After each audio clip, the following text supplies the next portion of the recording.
diary on MyFitnessPal app. Firstly, open the MyFitnessPal app. You can see different options here, like if you are seeing here dashboard, and inside the dashboard there is a diary option. You have to click. Before this, just make sure watch the complete video and follow each step carefully to avoid forgetting anything and making mistakes. Click on the diary here. You can see, and previously you have added your breakfast cakes and one slice of different types of cake, marble cake and raspberry cake.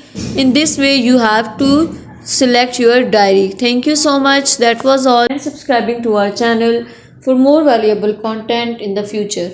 Your engagement is highly appreciated. I wish you very good luck. Thanks.